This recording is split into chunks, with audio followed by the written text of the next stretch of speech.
Bersama saya Aida Nayan dalam rentasan berita edisi 1114 dan antar paparan utama. Apabila ulama memfitnah.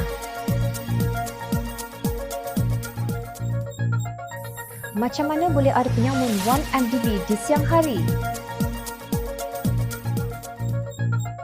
Pakatan Harapan bukan hidung tak mancung. Rakyat tentukan siapakah Perdana Menteri Malaysia.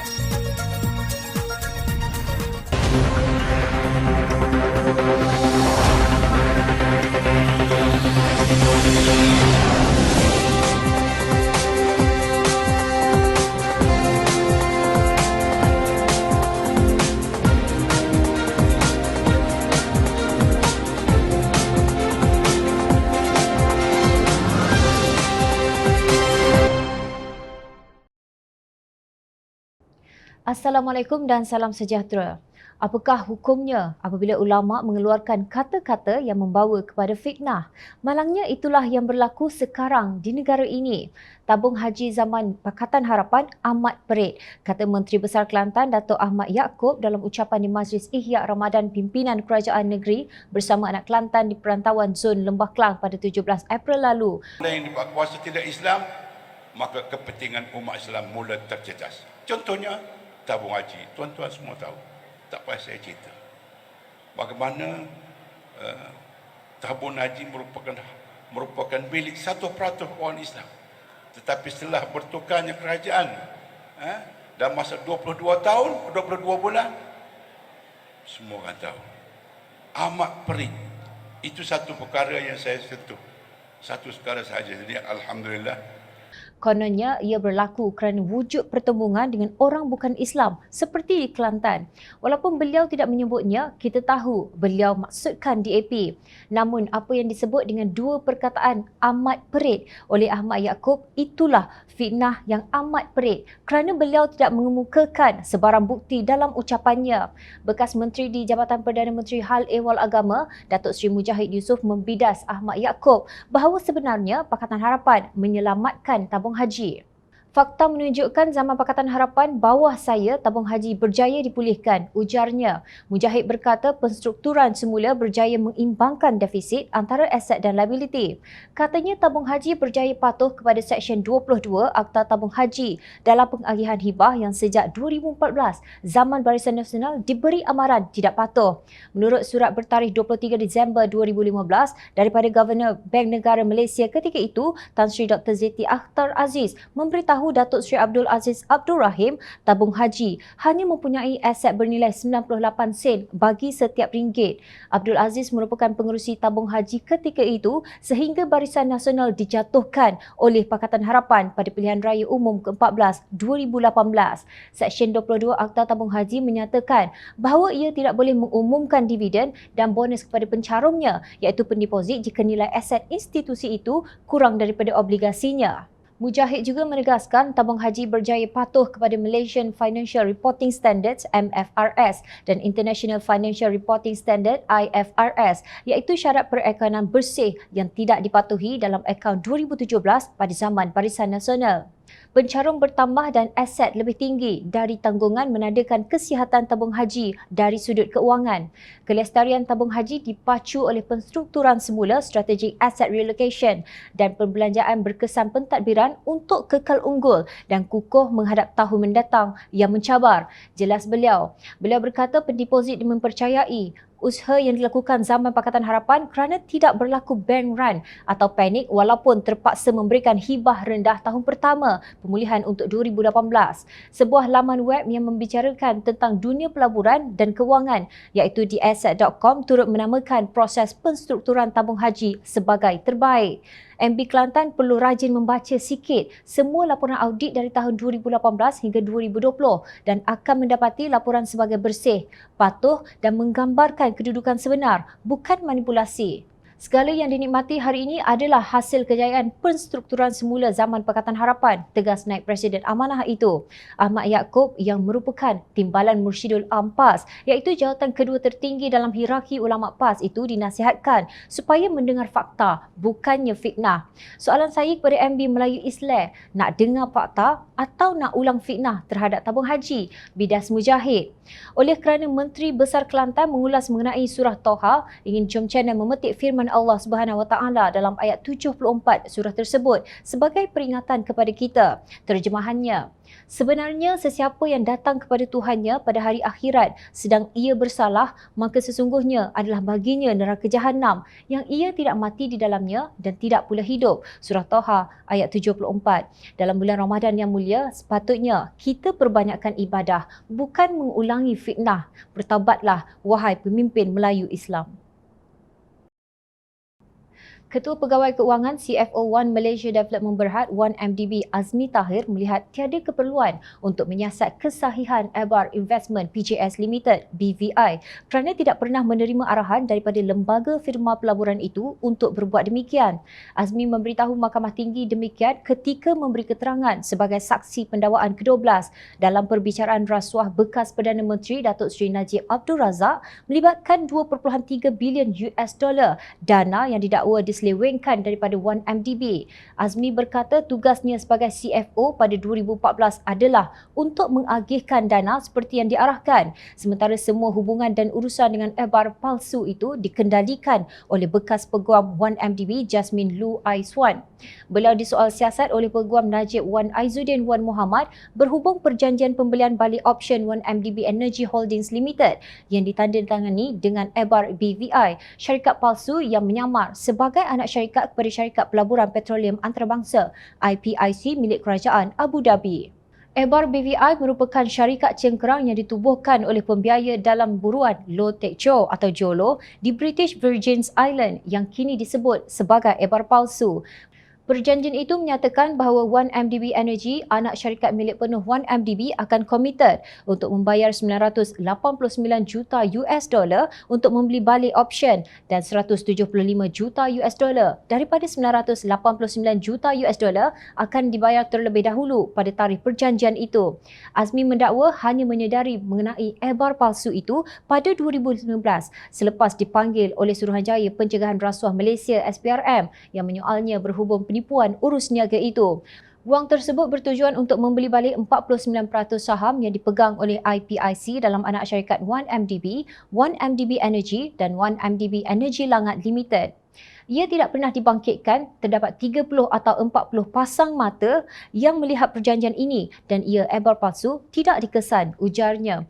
Azmi mendakwa beliau mengikut arahan timbalannya Terence Keh kerana berfikir ia datang terus daripada JOLO. Najib berhadapan dengan 4 tuduhan menggunakan kedudukannya untuk memperoleh suapan berjumlah 2.3 bilion ringgit dana One MDB dan 21 tuduhan pengubahan wang haram yang melibatkan jumlah yang sama. Jika didapati bersalah, Najib boleh dihukum penjara sehingga 20 tahun. Pada perbicaraan 26 Januari lalu, Azmi berkata, semua orang percaya JOLO adalah wakil sah Najib. Saya bukan berjumpa dengan beliau di tepi jalan. Beliau telah diperkenalkan kepada saya oleh Allahyarham Azlin, kata Azmi. Beliau berkata demikian ketika disoal oleh Peguam Bela Najib, Datuk Hariharan Tarasim. Allahyarham Datuk Azlin alias ialah bekas setiausaha Sulit Najib yang terkorban dalam nahas helikopter di Semenyih pada 4 April 2015. Sebelum itu, dalam perbicaraan kes yang sama pada 23 September 2019, bekas Ketua Pegawai Eksekutif CEO One MDB, Datuk Syahrul Azral Ibrahim Halmi, dalam keterangannya berkata, JOLO mempunyai akses untuk bertemu Najib di rumah bekas Perdana Menteri itu, sama ada di Jalan Langgak Duta atau di Sri Satria Putrajaya, iaitu kediaman rasmi Najib ketika menjadi timbalan Perdana Menteri. Pada 9 Oktober 2019 pula, Syahrul mendakwa JOLO merupakan satu-satunya penghubung antaranya dengan Najib ketika itu. Menjawab soalan Tan Sri Muhammad Syafiee Abdullah, peguam yang mewakili Najib mengenai jawatan JOLO dalam One MDB, Syahrul berkata, dia tidak mempunyai jawatan rasmi di One MDB. Muhammad Syafiee bertanya, Apakah jawatan tidak rasminya dalam 1MDB? Jawab Syahrul, dia merupakan penghubung antara 1MDB, saya dan pemegang saham tunggal Datuk Seri Najib, lapor bernama. Beliau menjelaskan pemegang saham tunggal 1MDB pada Oktober 2009 adalah Menteri Keuangan diperbadankan, iaitu Najib. Orang yang sudah meninggal dunia tidak boleh ditanya. Namun pusinglah ke mana pun, nama Jolo dan hubungannya dengan Najib tetap muncul dalam hegemoni yang menuntut ketaatan mutlak. Justru tidak hairan jika 30 atau 40 pasang mata yang melihat perjanjian 1MDB dan Ebar BVI gagal mengesan bahawa ia ebar palsu. Amanah menegaskan bahawa pendekatan khemah besar yang dianjurkannya sama sekali tidak melibatkan penyatuan atau kerjasama dengan parti-parti yang berada di dalam kerajaan sama ada UMNO, Bersatu mahupun PAS. Menurut Presiden Amanah Muhammad Sabu, khemah besar dalam Pakatan Harapan hanya untuk mengadakan usaha sama dengan parti-parti pembangkang sahaja bagi menghadapi pilihan raya umum ke-15. Presiden Amanah Muhammad Sabu berkata, PH tidak mungkin akan bekerjasama dengan pengkhianat yang jelas telah mengkhianati amanah dan juga mandat rakyat. Perlu ditegaskan bahawa golongan pengkhianat adalah mereka yang telah melompat untuk bersama bersatu dan Perikatan Nasional PN atas sebab tawaran-tawaran yang dibuat pada ketika itu. Tidak wajar kita menyamakan kumpulan yang telah melompat dengan kumpulan yang tidak melompat, katanya dalam satu kenyataan. Bagaimanapun katanya, tidak wajar menganggap keadilan sebagai parti pengkhianat kerana segerombolan ahli parlimen parti tersebut yang diketuai bekas timbalan presidennya Datuk Seri Muhammad Azmin Ali melompat. Beliau juga berpendapat tidak wajar menamakan pejuang, warisan dan muda sebagai pengkhianat atas sebab pengkhianatan Tan Sri Mahyadin Mat Yassin. Sebagai parti politik yang ingin menunaikan tanggungjawabnya terhadap rakyat dengan mengusahakan kemenangan dalam PRU ke-15, persoalan menyatukan pembangkang adalah amat perlu, tegas Muhammad. Ahli Parlimen Kota Raja itu berkata, Amanah akan berusaha memperbanyakkan kawan demi menghadapi lawan yang sama, iaitu Barisan Nasional dan juga Perikatan Nasional. Beliau turut menemplak pihak yang membuat keputusan bahawa pilihan raya umum ke-15 tidak akan dimenangi. Usaha sebegini sememangnya tidak perlu. Usaha untuk kalah adalah jauh lebih mudah daripada berjuang untuk menang, sindirnya. Sementara itu, Setiausaha Agung Keadilan Datuk Seri Saifuddin Nasution Ismail meluahkan kekesalannya terhadap serangan ahli sendiri yang tidak ada dalam bahtera parti itu di saat ia dilanda ombak pengkhianat gerombolan Azmin. Sedang kita memperbaiki struktur parti, kita pula terpaksa hadapi 4 pilihan raya dan kita kalah semua. Ya, kita akui pimpinan kita banyak lompong akibat pengkhianatan dan ada yang bercuti, katanya. Beliau menggesa parti itu merampas kuasa pada pilihan raya umum ke-15 PRU 15 akan datang dengan apa-apa cara yang perlu dan bukan sekadar menjadi pembangkang bermaruah. Tahukah kita 5 tahun Barisan Nasional dan kleptokrat kalau memerintah negara, siapa boleh jamin tata kelolanya? Rasuah, kebocoran, penyelewengan, penindasan, salah guna institusi kerajaan ke atas pembangkang, siapa boleh jamin? Sebab itu kita kena ambil kuasa politik, kuasa pemerintahan seawal pilihan raya umum ke-15 walau apa cara sekalipun, katanya ketika berucap pada majlis berbuka puasa baru-baru ini. Beliau menegaskan strategi yang tepat ialah menanamkan suasana keyakinan dan kemenangan kepada pengundi untuk memenangi pilihan raya umum ke-15. Dalam pada itu, Setiausaha Agung DAP Anthony Locke berpendapat parti di bawah gabungan Pakatan Harapan perlu menyemat keinginan menyertai pilihan raya umum kerana ingin menang. Saya kata saya tak setuju pandangan kena tunggu 10 tahun. Kalau begitu, bagi jalan sahaja pada Barisan Nasional. Jadi Pakatan Harapan kena ada semangat menang walau ada kesukaran, walau ada cabaran, tapi kena hadapi. Bukan kata masuk gelanggang, kata kali ini takkan menang. Nanti ahli pun tak ada semangat nak lawan, katanya seperti petik Free Malaysia Today. Dalam satu hantaran di Facebooknya, Anthony berkata, pemimpin Pakatan Harapan termasuk beliau dan Muhammad Sabu mengadakan perbincangan berkala dengan pengerusi Pakatan Harapan Datuk Seri Anwar Ibrahim seperti kelazimannya. Perbincangan di kalangan pimpinan tertinggi merupakan tradisi dalam Pakatan Harapan sejak dulu lagi. Dulu saudara Guan Eng yang hadir, kini saya pula mewakili pimpinan DAP. DAP tak pernah tukar khemah. Kita sentiasa berusaha untuk memperkukuhkan khemah yang dibina dan dimiliki bersama ini, tegas beliau. Walaupun tidak menyebut nama, Pemimpin-pemimpin Pakatan Harapan ini dipercayai mengulas kenyataan Naib Presiden Keadilan Rafizi Ramli dan bekas Naib Presiden Nurul Izzah Anwar mengenai prospek pilihan raya umum ke-15 bagi Pakatan Harapan. Pemimpin parti yang sedang berkempen untuk merebut jawatan sewajarnya melakukannya dengan penuh hikmah, jauh sekali daripada mencari perbalahan. Jom Channel percaya pimpinan Pakatan Harapan bukan hidung tak mancung sampai sanggup menggadai maruah demi mendapat kerjasama pejuang, warisan dan muda untuk menang pada pilihan raya umum ke-15. Itulah perbezaan besar antara Pakatan Harapan dengan Perikatan Nasional yang sanggup bersekongkol dengan kluster mahkamah demi berpaut pada kuasa di Putrajaya. Siapa yang menentukan pemimpin yang akan dilantik sebagai Perdana Menteri Malaysia ke-10? Menurut Presiden PAS Tan Sri Tuan Guru Abdul Hadi Awang, rakyat yang akan menentukan siapa Perdana Menteri ke-10. Sebaliknya, beliau bimbang akan berlaku seperti pilihan raya negeri Johor. Kita serah kepada rakyat, pilihan raya dok lagi. Rakyat menentukan keputusan pilihan raya. Jadi, rakyat yang akan menentukan siapa dia, parti mana. Tak perlu gopoh lah. Jadi macam Johor, calon orang lain, naik orang lain. Order barang lain, sampai barang lain. Ujarnya seperti dipetik Harkah Daily 15 April lalu. Namun pendirian Hadi itu bercanggah dengan kenyataan Setiausaha Agung PAS Datuk Seri Taqiyuddin Hassan yang berkata PAS menyambut baik keputusan UMNO mencadangkan Datuk Seri Ismail Sabri Yaakob sebagai calon Perdana Menteri Malaysia selepas pilihan raya umum ke-15 nanti. Sebagaimana buat masa ini, PAS mendukung serta menyokong penuh kepimpinan Perdana Menteri ke-9 ini. PAS mengharapkan agenda perpaduan yang dipelopori oleh beliau dapat diteruskan kerana ia terbukti telah berjaya mewujudkan kestabilan serta iklim politik yang baik dan harmoni di negara ini. Katanya dalam satu kenyataan media. Menurut beliau, pendekatan ini pasti akan terus disokong oleh semua pihak atas dasar bipartisan demi kebaikan negara. Taqiyuddin juga menyokong Memorandum Persefahaman Transformasi dan Kestabilan Politik MOU di antara Kerajaan Persekutuan dengan Pakatan Harapan.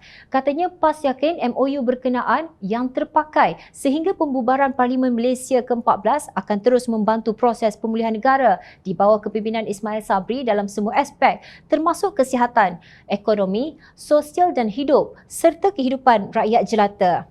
Kelakar. Kecelaruan dalam kalangan pemimpin Perikatan Nasional ini memang kelakar. Siapa Taqiyuddin yang menyambut baik pencalonan Ismail Sabri?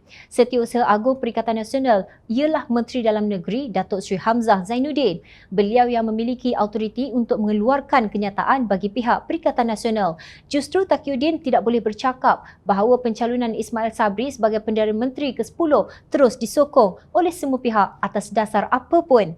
Ini kerana pengerusi Perikatan Nasional Tan Sri Mahyadin Mat Yassin juga disebut-sebut sebagai calon Perdana Menteri ke-10 bagi gabungan tersebut. Ahli Majlis Pimpinan Tertinggi AMPT Bersatu, Datuk Razali Idris berkata, bekas Perdana Menteri ke-8 itu dirasakan cukup layak menjadi calon Perdana Menteri berdasarkan kemampuannya mentadbir negara sebelum ini, lapor Berita Harian sehari selepas kenyataan Taqiyuddin dikeluarkan. Menurut beliau, Mahyadin meletakkan jawatannya bukannya ditolak rakyat, sebaliknya ditolak oleh 15 ahli parlimen, terutamanya daripada Barisan Nasional diketuai Datuk Seri Ahmad Zahid Hamidi. Katanya Bersatu menganggap pelantikan Ismail Sabri agak janggal.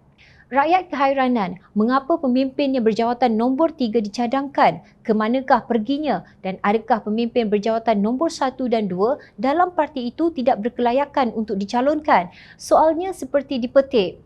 Pembetulan, Mahyadin sebagai Perdana Menteri Malaysia ditolak bukan hanya oleh 15 ahli Parlimen UMNO tetapi oleh pengundi Pakatan Harapan pada pilihan raya umum ke-14 lalu.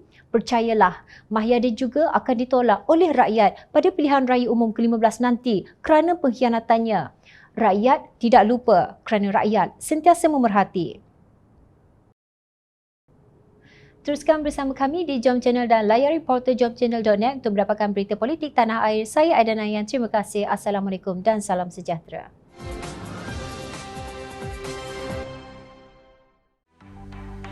Mencari maklumat dan berita politik yang bebas, kupasan yang tepat, panas. Dapatkannya secara eksklusif hanya di Jom Channel. Komitmen kami, rentasan berita Isnin hingga Jumaat. Berbicara dan isu semasa, kami garapkan secara langsung.